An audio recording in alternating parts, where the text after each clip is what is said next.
Eh. Welcome to Chapter 3 of The Great Gatsby. Some of you will be reading this out of your books, and some of you will be reading it online. If you are reading it online, I included a page translation, so the pages that I talk about, I just gave you a document with the important pages. So as you are taking notes and paying attention to this, because this is going to be useful for your essay that you'll be writing pretty soon, just know that you'll be kind of using different numbers, page numbers from the PDF document. So chapter 3 is mostly about the party, right? Now, if you were here in class, what I would be showing you is a scene from the Robert Redford version of The Great Gatsby, which came out sometime in the 1970s. It's not very good. The acting is weirdly terrible, especially Robert Redford, who, as Gatsby, he looks the part. He's a good-looking dude. But as we'll see, even in this chapter, when we kind of see Gatsby for the first time, really, that he has to be a really charismatic, charming person for this character to work, right? And Robert Redford, for some reason, is just very bland and weirdly dull.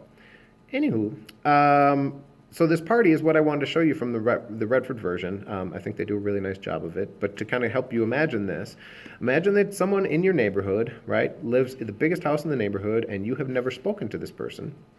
And once, twice a month during the summer, they throw the biggest party you could imagine, right? So they have a couple bands that play. They have 2 fully catered meals, one at 8 p.m. and one at midnight for people who are hanging out and dancing, partying. In this house, you can do whatever you want. You could run around. You can break his stuff. You can dance on the, on the couch, on the carpet, whatever you want to do.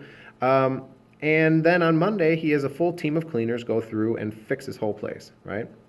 Now, he doesn't seem to appear at these parties, and, as you have never met this person, you're very willing to go and take advantage of this opportunity to eat free food and, assuming you are of age in this hypothetical, drink his alcohol, right?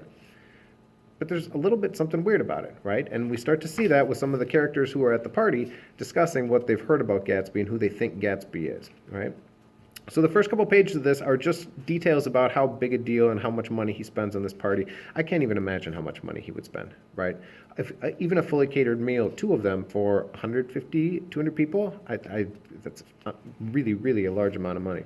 Anyway, now, Nick was one of the only people who was actually invited to this party. Everyone else just showed up. Right, but he got a special invitation, being Gatsby's neighbor, and so he went over. And at first, he felt really awkward because he didn't know anybody. He kind of wandered around, and he decided he was going to get really drunk at that point. But then he ran into Jordan, right? And he and Jordan Baker, and Jordan was the woman that he met at Tom and Daisy. She's the friend of Daisy. Start to walk around the party together. And on page 43 in the book, they sit down and they start to talk to some of the party goers, right?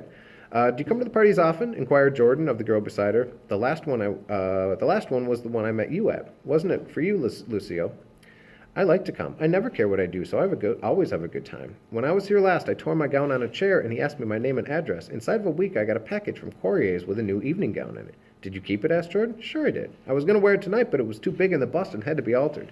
It was gas blue with lavender beads, $265. There's something funny about a fellow who'll do a thing like that, the other girl said eagerly. He doesn't want any trouble with anybody. Now, in today's money, that's a $2,500 dress or so, right? So to further imagine this scenario, you go to this person's house, and because you're trying to dress up, you're either wearing a nice dress or maybe you're wearing a jacket coat, suit coat or something, and you happen to tear it, right? You walk by some, thing outside and you snag it on it and you tear it. You don't even talk to the dude, the owner of the house, and you don't know him, but within a week, you get a $2,500 replacement for that piece of clothing. Now, again, you probably take it. You're probably very grateful, but the question is, as they say here, there's something funny about a fellow who will do a thing like that. He doesn't want trouble with anybody, right? So that's on 43, going on to 44. We also get a couple more details of things that people have speculated that he's done. Somebody told me once they thought he killed a man. I don't think it's so much as that. It's more that he was a German spy during the war. I heard that from a man who knew all about him, grew up with him in Germany, he said positively. Oh no, it couldn't be that, because he was in the American army during the war. You look at him sometimes when he thinks no one's looking at him, I'll bet he has killed a man.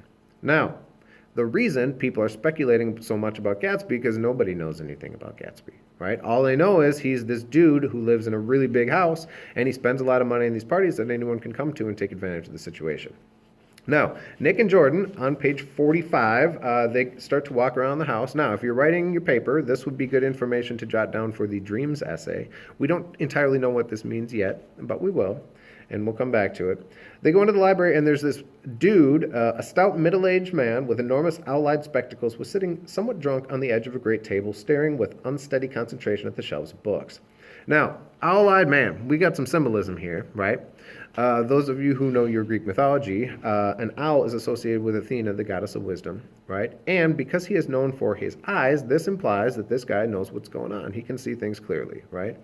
And he is. Even though he's wasted and went to go to the library to try to sober up, which I do not think is an effective cure, he's the only one who sees through Gatsby, right? Now, this is a little bit subtle, right? And if you watch the Leonardo version of this movie, they make this much more blatant and obvious, but they say, "What do you think?" he demanded impetuously. "About what?" He waved his hand toward the bookshelves. "About that. As a matter of fact, you needn't bother to ascertain. I ascertained they're real." "The books?" He nodded. "Absolutely real, pages and everything. I thought they'd be a nice durable cardboard. Matter of fact, they're absolute pages. Here, let me show you." "See," he cried, "it's a bona fide piece of printed matter. It fooled me. This fellow's a regular Belasco. Knew when to quit.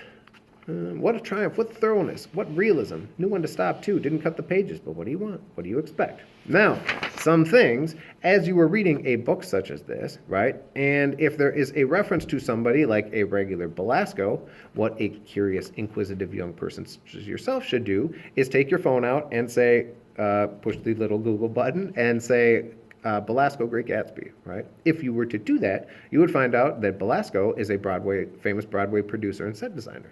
Right?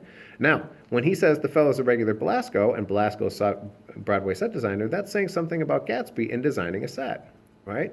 Now, if the library is a set, right, he's trying to show something about who he is. Now, the way he's showing that are these books.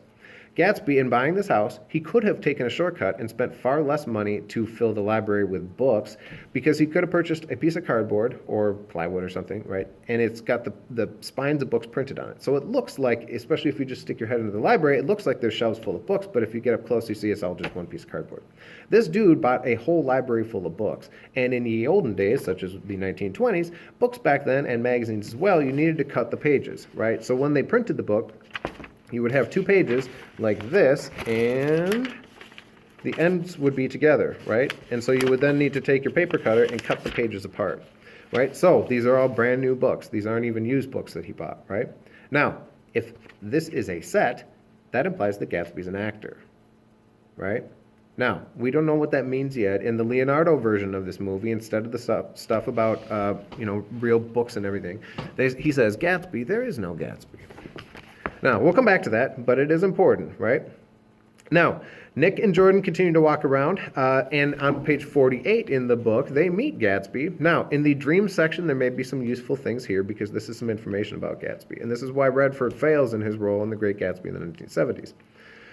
He smiled understandingly, much more than understandingly. It was one of those rare smiles with the quality of eternal reassurance in it that you may come across 4 or 5 times in life. It faced, or seemed to face, the whole external world for an instant and then concentrated on you with an irresistible prejudice in your favor. It understood you just as far as you wanted to be understood, believed in you as you would like to believe in yourself, and assured you that it had precisely the impression of you that, at your best, you hope to convey. Now, when Gatsby meets you and looks at you, the impression that he gives you on this first impression is that he sees the absolute best version of yourself, right? Like if you could pick the ideal, the exact way that people would, when they meet you for the first time, if you could control the exact impression that they have of you and put yourself in the very best light, that's the impression that Gatsby gives you with his smile. Now, that's a very good quality for a politician, right? Or a con man, right? Because that makes people feel real good. Right? Now, we'll come back, and on page 49, Gatsby and Jordan, they talked a little bit, and then Jordan comes back and says, Nick says on page 49, "Where is he from? I mean, what does he do?" Now you're started on the subject. "Well, he told me once he was an Oxford man." A dim background started to take shape behind it, but her next remark it faded away. "However, I don't believe it. I don't know, I just don't think he went there." Now, if I went to North St. Paul High School, right? I'm a North St. Paul High School man. That can mean that I went here, right? But it doesn't tell you other things. It's kind of carefully chosen words, right? If I said I'm a graduate of North St. Paul High School, that's different. If I said I'm a North St. Paul man, that could imply that I graduated, right? And maybe I'm just a big fan of North High, but it doesn't necessarily mean that, right? And so I think the reason Jordan's skeptical of it is because it seems to be very carefully chosen words. And we'll come back to that too. Now, near the end of the chapter, if you wanted to write about cars, we get some couple good car incidents. Now, as they're leaving the party, on page 53, there's a huge car accident, and that goes from page 53 to 55. So I would just jot down 53 to 55, big car accident, if you want to write the car scene, because as we go through, there's going to be some similarities of the stuff that happens in the car incidents, right? They all have something in common, and then the conclusion that we draw about why those cars are in there is the point the author's making, and thus the argument you're proving in your paper. The first car incident is this huge car accident, right? And they rip the wheel off the car, brand new car. Now, I don't know that much about cars, but I assume in the 1920s it would have been much easier to rip the wheel off a car than it would be today. But assuming that it could happen today, right? And you had a big party at your house, you're all of age, and one friend, despite pleas and arguing, took his keys and took off, decided to drive home. If that person, before they made it out of the driveway, crashed their car and ripped the wheel off, you would have some pretty strong thoughts about that person, right? And what type of person that is. Now, that's what's going on here. The first car accident is after the party, and these people are driving terribly. How did it happen? Don't ask me, said Allies. He was the drunk dude in the library, remember? Washing his hands of the whole matter. I know very little about driving. Next to nothing. It happened. That's all I know. Well, if you're such a poor driver, you ought to try driving at night. But I wasn't even trying, explains indignantly. I wasn't even trying. Now, that guy was not the driver. There was an even drunker dude who was driving Allies home. What's the matter? Did we run out of gas? Look, half a dozen fingers pointed at the amputated wheel. He stared at it for a moment and then looked upward as though he suspected a drop from the sky. Wonder if someone will tell me there's a gasoline station. Back out, put her in reverse, put the wheels off. Now, we are supposed to draw a conclusion about the type of people at Gatsby's party, right? These are all wealthy people, and they are very reckless and very careless, right? Now, with the car incidents, I would just label that one. And we get another good car incident right at the end of the chapter on page 58. So at this point, Jordan is driving, right? And she is driving. And now imagine you're driving with a friend, right? And they drive so close to the edge of the road that there's a construction worker and they're wearing one of those reflective vests and they clip the side of the vest as they drive by, right? So meaning if they were 6 inches to the side, they squished that person, right? On page 58, it said, it started because we passed so close to some workmen that our fender flicked a button on the man's coat. You're a rotten driver, protested. Either you ought to be more careful or you oughtn't to drive at all. I am careful. No, you're not, Nick said. Well, other people are, she said lightly. What's that got to do with it? They'll keep out of my way, she insisted. It takes 2 to make an accident. Suppose you met somebody just as careless as yourself. I hope I never will. I hate careless people. That's why I like you. Now, what she says is basically, I don't need to watch where I'm going because everyone else will get out of my way, right? And we see this attitude in various places in our society, not just on the roads like that, right? Now, the reason she can do that is, let me put myself in that spot. If I crash my car, that's a big major life inconvenience. Would it destroy my life? Probably not. But it would be a big hassle, and it wouldn't be something that I could just stop down to the car dealership and pick up a new car. If Jordan, who is a wealthy professional golfer, crashes her car, she gets a new car, right? Thus, the stakes are lower. Thus, she doesn't need to pay as much close attention to what's going on because the people for whom the stakes are high, such as myself, we really need to pay attention, right? And you do too. Okay, that is all from chapter 3. I hope you have been taking notes and paying attention because this will be very useful for your papers. Thank you. Have a good day.